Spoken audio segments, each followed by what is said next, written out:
Carrera Tips, October 12, 2025, Sunday.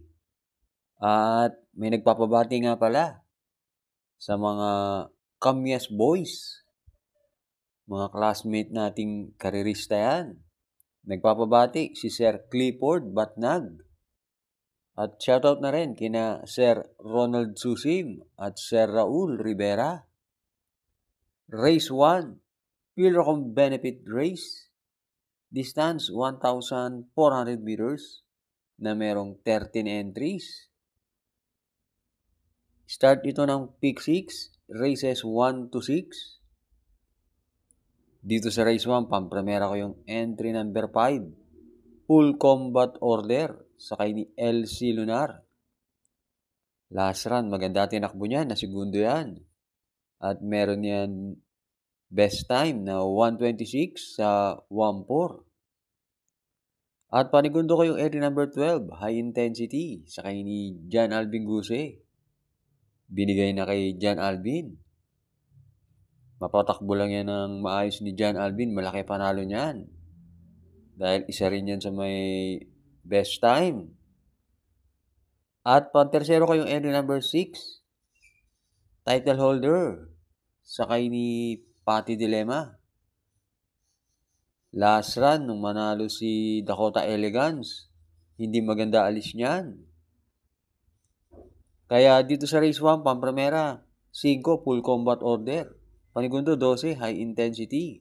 Pantersero, 6, Title Holder. Race 2, 2-year-old Maiden Stakes. Distance, 1,200 meters na merong 4 entries. Start ito ng winner take all. Races 2 to 8. Alam nyo, itong race 2, hindi natin alam sa mga entries na to kung sino merong tagong preba. Ang pampremera ko rito, isang imported, entry number 4, Iconoclast, sakay ni Pabs Cabalejo. At panigundo ko yung matuloy na kabayo na entry number 3, Hoover Dam, sakay ni Mark Alvarez.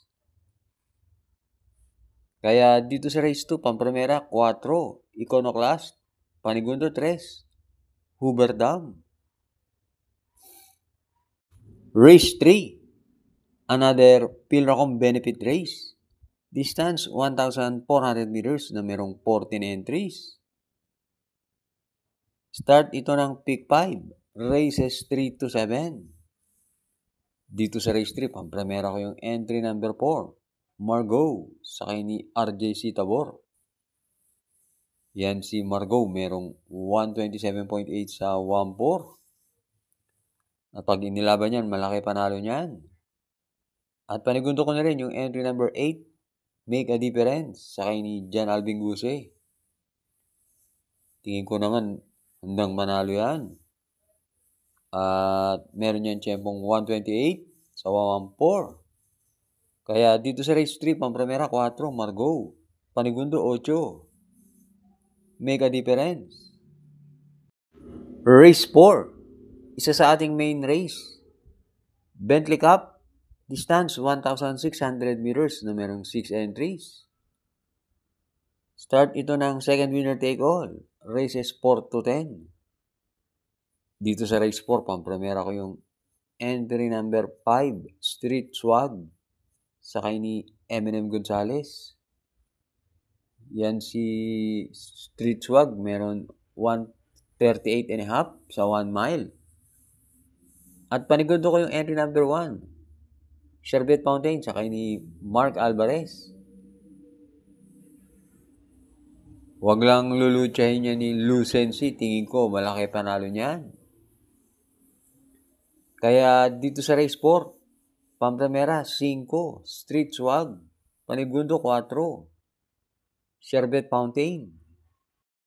Race 5, MMTCI, 3-year-old Imported Local Challenge. Distance 1,400 meters na merong 9 entries.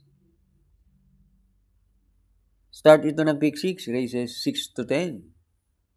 Dito sa race 5, pampremera ko yung entry number 1, Morally, sakay ni Mark Alvarez. Wag lang sila magbabakbakan ni Lucency.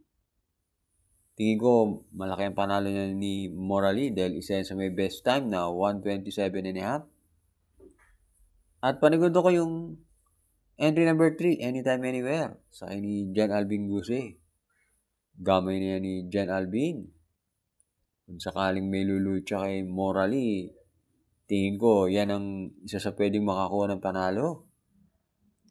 Kaya dito sa race 5, Pampamera, 1, Morali. Panigundo, 3. Anytime, Anywhere. Huwag na huwag pong kakalimutan. Mag-like and subscribe. Race 6, Renzel and Roldan Trophy Race. Distance 1,400 meters na merong 14 entries. Magandang karera tong Race 6. Hindi naglalayo ang mga tiyempo nila. Pampamera ko yung entry number 10, Desirable, sakay ni Pati Dilema. Napanlima yan nung manalo si Space Jam. At panigundo ko yung entry number 5, Golden Area, sakay ni J.D. Flores. Yan naman, may tiyempo na 128.5. At pantersero ko yung entry number 2, Fearless, sakay ni Joel Ciego Jr. Yan si Fearless, merong 128.6. Deremate yan, tingin ko malaki panalo niyan. Kaya dito sa race 6, Pampamera, G's, Desirable, panigundo, 5, Golden Area. Pantersero, 2, Fearless. Race 7, FR Sevilla Trophy Race. Distance, 1,600 meters na merong 11 entries. Start ito ng pick 4, races 7 to 10. Dito sa race 7, susuloyin ko na yung entry number 1, Crusading, sakay ni Jan Alvin Guse. Lately, magaganda tinatakbo niyan. At nung minsan, tinalo pa niya sa datingan si Sherbet Fountain. Kaya dito sa race 7, solo 1, Crusading. Race 8, Peter Limhoco Trophy Race. Distance 1,400 meters na merong 14 entries. Dito sa race 8, Pampamera ko yung entry number 1, Perfect Shot, sakay ni AP Asuncion. Last run, hindi maganda tinakbo niyan. Pero isa yan sa may best time na 124.5 sa 1.4, kaya Pampamera ko yan. At panigundo ko yung entry number 2, Modern Legacy, sakay ni Pabs Caballeo. Yan si Modern Legacy, last run na segundo kay Victorious Babylin. Kaya dito sa race 14, Pampamera, 11, Perfect Shot. Panigundo, 2, Modern Legacy. Last double na tayo, race 9. Tony De Obago, Trophy Race. Distance, 1,400 meters na merong 12 entries but 11 in betting option. Dito sa race 9, maraming matulin. Kaya ang pamprimero ko, yung Deremate na entry number 7, Isla Puting Bato, sakay ni I.A. Aguila. At panigundo ko yung entry number 1, Brown Pirate, sakay ni J.B. Hernandez.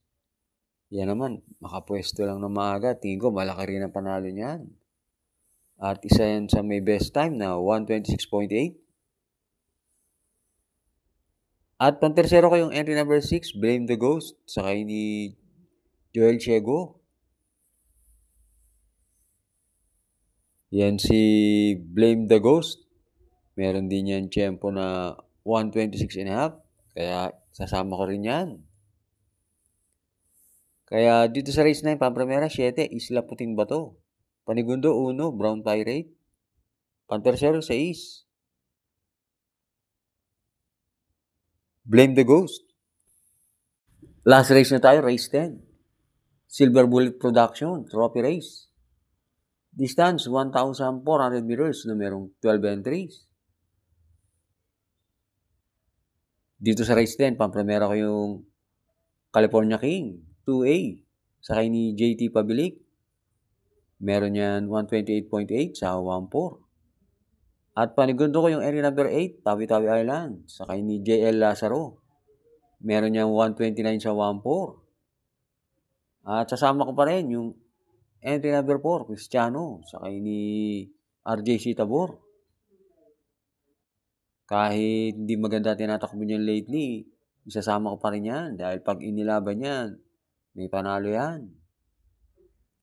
Kaya dito sa race 10, Pamprimera 2A, California King.